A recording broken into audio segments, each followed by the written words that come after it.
Boa noite, gente. Bem-vindos ao Momento Antagonista com Cláudio Dantas. Hoje, dia 3 de outubro, é quinta-feira. Bom, um dia repleto de notícias, dia que começou com Polícia Federal nas ruas, né?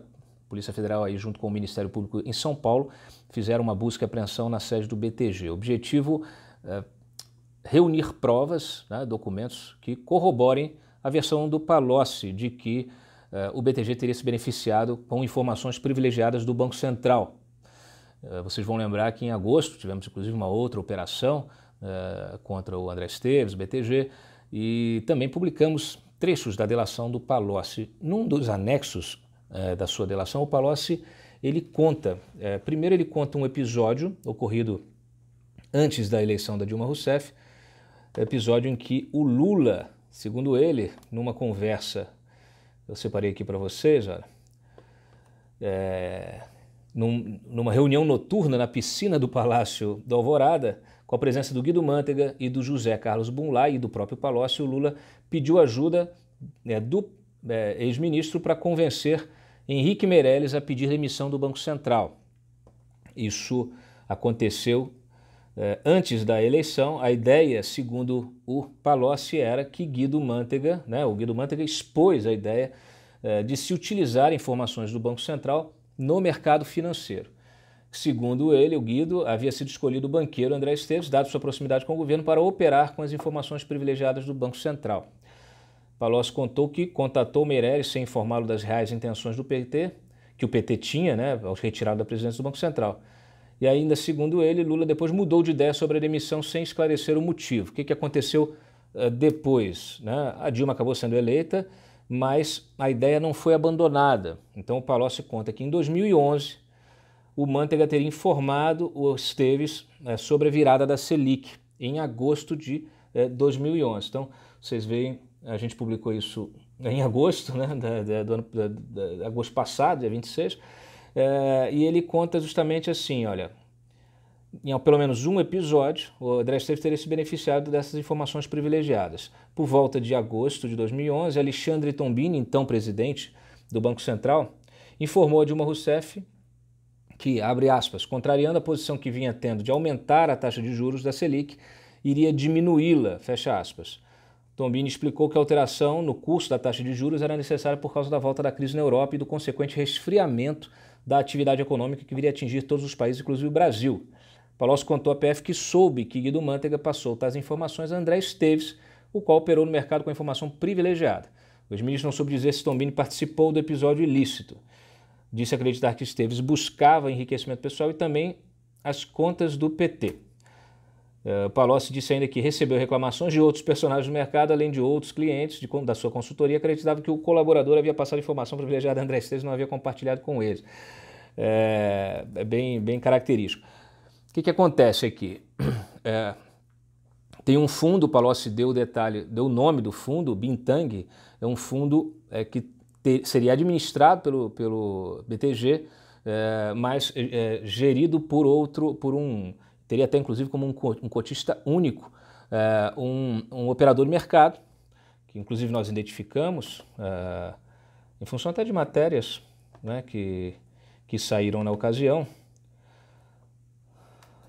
e a polícia justamente está buscando o detalhe desse fundo, se realmente esse era o beneficiário final, qual é a ligação que ele tem com esse possível esquema, ou se ele funcionava com algum tipo de preposto, como laranja, dessa operação. Então, hoje, o objetivo da operação Estrela Cadente foi esse.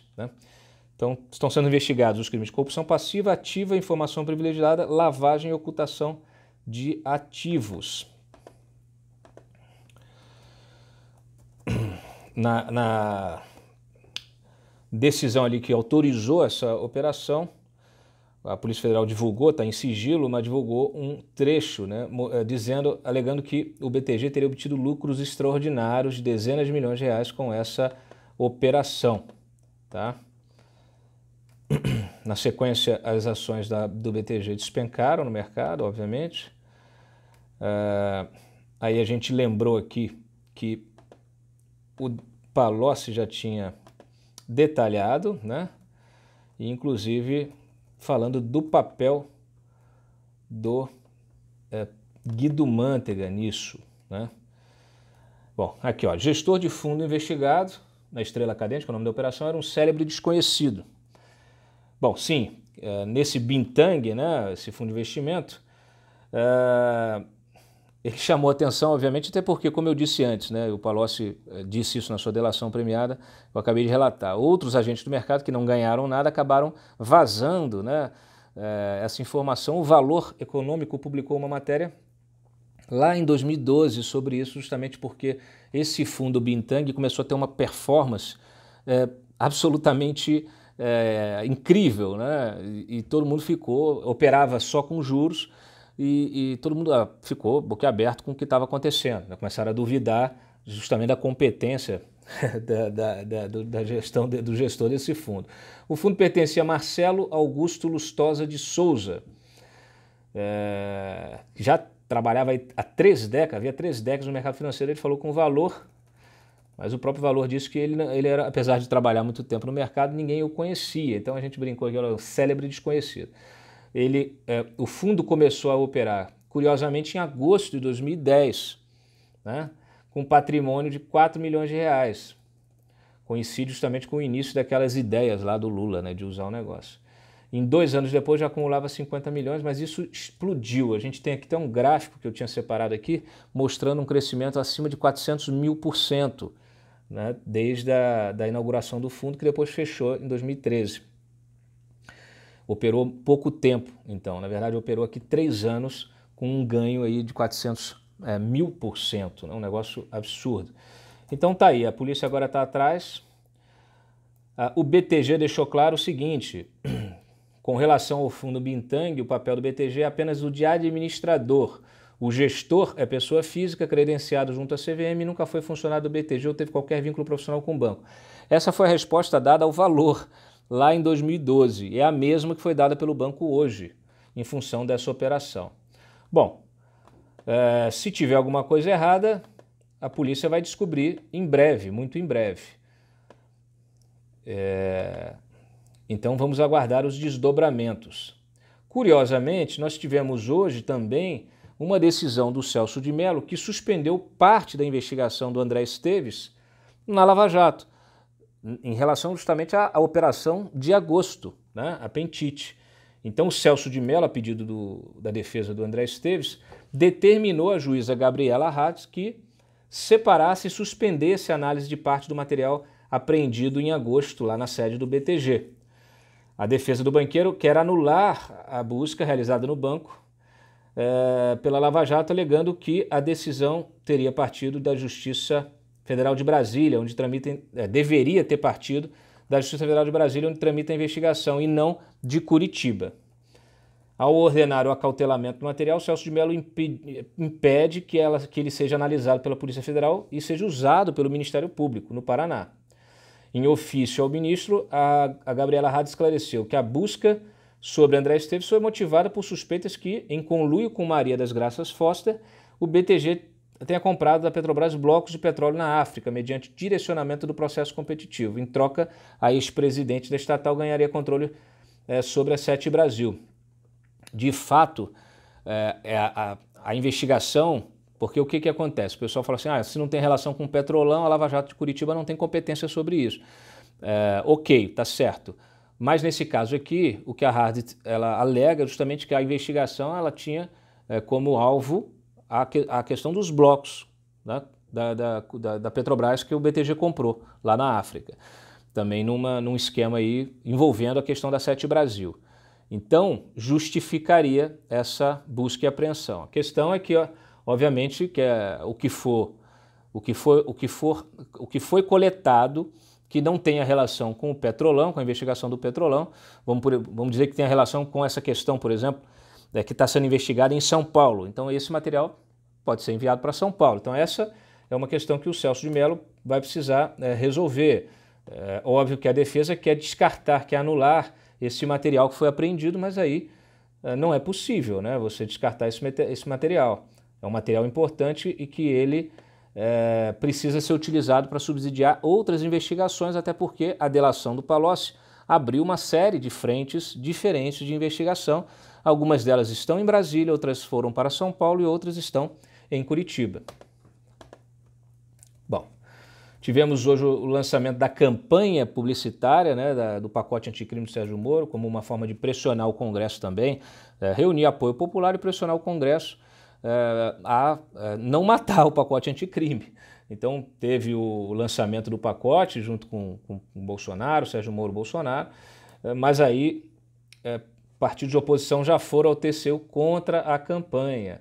Então essa é a batalha política, né?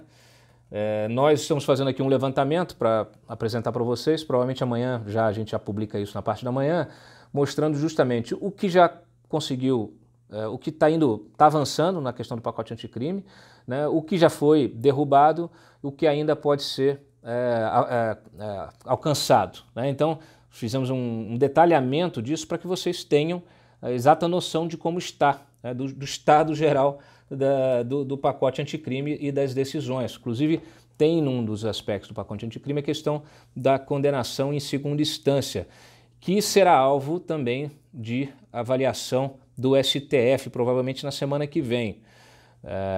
Então, assim, obviamente que no Congresso não há ânimo nenhum para que essa questão seja consolidada, né? Muito pelo contrário, o ânimo é justamente de impedir, né, passar a impedir o cumprimento, a execução da sentença após condenação em segundo grau, para que isso só comece a valer após a condenação em terceiro grau. Então, essa é uma discussão que se o próprio STF não travar, não resolver, o Congresso vai resolver e vai derrubar. A tendência, o sentimento que se tem quando a gente conversa com as lideranças políticas é esse. Não há nenhum ânimo de se aprovar isso no Congresso, muito pelo contrário, né? O ânimo é de derrubar isso, assim como também no STF. Eu até mencionei com vocês aqui outro dia que o Lewandowski pediu que tem 80 pedidos de habeas corpus pendentes de condenados que estão cumprindo a sentença e que o Lewandowski quer que o Toffoli coloque em julgamento. Então isso pode acontecer na semana que vem, junto com a questão da modulação, né, da decisão que foi tomada ontem pelo STF, da modulação aí da questão das alegações finais, e obviamente que isso pode ter impacto na decisão, na condenação do Lula, tanto uma coisa como outra. Então o que se espera é a semana que vem, uma semana bastante agitada, né, do ponto de vista aí de notícias do judiciário. Bom, o Augusto Aras participou hoje da sua primeira audiência no STF, foi elogiado, muito elogiado pelo Toffoli, inclusive. Ontem os dois estavam juntos numa festa em homenagem ao Augusto Aras, no Clube Naval aqui em Brasília, festa que foi patrocinada por uma das associações do Ministério Público. Não foi tão prestigiada como outras, por causa justamente da falta de apoio institucional, né, dessas associações em relação ao Aras, em função de toda a briga com a questão da lista tríplice. Então, mas ele está prestigiado dentro do STF, presidente do STF prestigiou e elogiou bastante o Augusto Aras aí nessa estreia dele lá no STF. Então, ele disse que está aberto ao diálogo, abre aspas, este procurador-geral tem compromisso com a defesa da ordem jurídica, do regime democrático, dos interesses sociais e individuais indisponíveis e está disponível ao diálogo respeitoso e institucional com os poderes da sociedade, especialmente com esta Suprema Corte, guardiã da Constituição Federal. Bom, então, Aras, que já semana que vem, né, dia 9, está indo para a canonização que vai acontecer lá no Vaticano. Bom, tivemos mais uma notícia importante hoje em relação ao caso Marielle, né? A Polícia Civil deflagrou uma operação chamada Operação Submerso, cumpriu 5 mandados de prisão relacionados ao assassinato da Marielle e do motorista Anderson Gomes. São comparsas aí do Rony Lessa, que já está preso, e que estão envolvidos no descarte das armas, de todo o material usado para o assassinato da Marielle. Então foram presos Elaine Lessa, mulher do Rony, Márcio Montavano, que teria tirado as caixas com as armas de dentro do apartamento do Rony e da Elaine, Bruno Figueiredo, irmão dela, Josinaldo Freitas, segundo o investigador, seria contratado para levar as armas ao quebra-mar na Barra, onde foram descartadas. Então, Marinha, inclusive, está fazendo um trabalho de busca desse armamento. Assim, tem uma notícia importante aqui nessa questão do André Esteves, que eu tinha separado para vocês, que o Felipe Passi, o delegado, ao atender a determinação do Celso de Mello e mandar e suspender as investigações, ele obviamente fez a sua defesa, a defesa da investigação, né? Então ele disse que no despacho dele, ele pontuou que entre os arquivos eletrônicos coletados é possível que haja dados relativos à suposta obtenção de informações privilegiadas no Banco Central, justamente alvo da operação de hoje. E aí, como esse não era o foco, né, daquela operação da Lava Jato, mas isso não significa que essas provas tenham de ser descartadas, né? O material seria remetido, inclusive, pelo Paraná, como eu acabei de dizer, para a Justiça Federal em São Paulo. Então, vamos aguardar aí uma decisão do Celso de Mello em relação a isso. Separei aqui, ó, Jobim, a torta búlgara. Em parte do material apreendido, o próprio Felipe Passi, na sua decisão, que está pública, ele menciona um e-mail que ainda está sendo apurado, né, estava sendo analisado, que é um e-mail meio que codificado, um e-mail em que o Jobim, né, aqui a investigação, o Palocci, como a gente publicou em agosto, o Palocci envolveu também, além do André Esteves, com o Marcelo Odebrecht, o Nelson Jobim. O Nelson Jobim que depois, né, virou sócio do BTG. E ele tem um e-mail, o Passi faz referência a um e-mail obtido naquela busca de agosto, que apontaria alguma ligação de Jobim com Esteves e Marcelo Odebrecht em algum projeto, abre aspas, fecha aspas, que Odebrecht e BTG teriam, abre aspas, furado a fila, tendo com isso garantido 2 mandatos e uma torta búlgara, fecha aspas. Então os investigadores acham que ele está falando aqui de alguma negociata que garantiu, provavelmente algum apoio financeiro, a campanha, as 2 campanhas, campanha de eleição e de reeleição da Dilma Rousseff, que, para quem não sabe, é descendente de búlgaros, o pai dela é búlgaro, né? Então, essa referência aqui da torta búlgara para os investigadores da Lava Jato tem a ver com isso, tá bom? Nesse noticiário de Lava Jato também saiu decisão do TRF4 transferindo do Paraná para São Paulo a ação penal em que o Paulo Preto é acusado de lavar dinheiro para o Odebrecht e para o UTC. Ele que já está condenado também em São Paulo. Então, se livrou aí do Paraná, vai para São Paulo. Inclusive, acabamos de publicar uma decisão do Gilmar Mendes, dando salvo-conduto para os advogados do Paulo Preto. Que os advogados, em determinado momento da investigação, em função de documentos que foram apreendidos na investigação, a gente até publicou isso alguns meses atrás, havia suspeita de que os advogados pudessem ter compactuado de alguma maneira, né, em relação a crimes de lavagem de dinheiro, etc. Então, eles recorreram ao Gilmar, o Gilmar mandou então bloquear, impedir, proibir qualquer tipo de investigação contra esses advogados. E também pediu apuração de possível crime contra os procuradores, os integrantes da Lava Jato. Tá? Essa notícia saiu há pouco, a gente colocou no site para consulta de vocês. Saiu no Estadão e a gente repercutiu lá no site. O Fachin hoje mandou soltar o ex-gerente da Petrobras, né, que teve a condenação anulada ontem, né, definitivamente anulada ontem, e ele teve de pagar uma fiança de 30 milhões de reais. Então vocês imaginam um ex-gerente da Petrobras com 30 milhões no bolso para pagar a fiança. Não é fácil, né? Dentro da investigação do BTG, o Palocci acusa a Dilma de ter se beneficiado com 9,5 milhões, tá? Daquele esquema, esse dinheiro teria ido para a campanha de Dilma Rousseff em 2014. Ela nega, inclusive soltou uma nota negando. Aqui a notícia do ex-gerente. aqui uma coisa importante para vocês, que ó, o Banco do Brasil pediu anulação do plano de recuperação da Odebrecht, assim como a Caixa já tinha feito em outros bancos. E a Caixa agora pediu a liquidação do grupo, decretação de falência.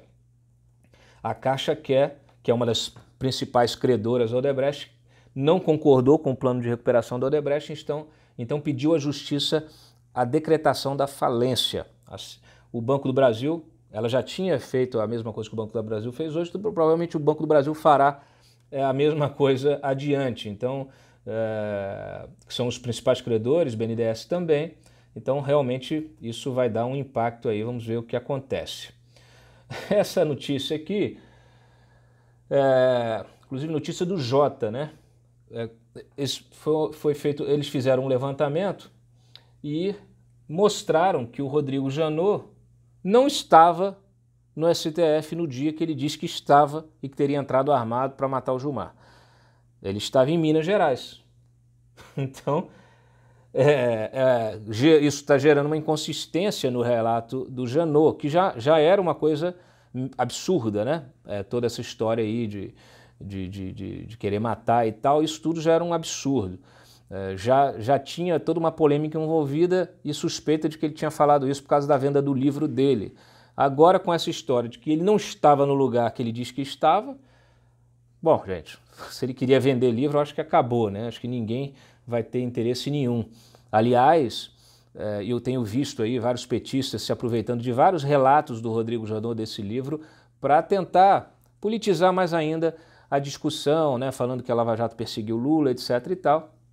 Mas então, olha, fica difícil qualquer coisa se sustentar, qualquer relato dele fica em dúvida, né? Já que ele, o principal, né, que causou esse episódio todo, essa polêmica toda, ele não bate com os fatos, né? Então o Janot precisa ver o que está acontecendo aí, porque ele contou uma história e essa história, que já era por si só polêmica, ela não se sustenta nos fatos. Para piorar esse cenário, um procurador da Fazenda Nacional, Matheus Carneiro, foi preso hoje em São Paulo e tentou assassinar a juíza Luíse Filgueiras, do TRF3.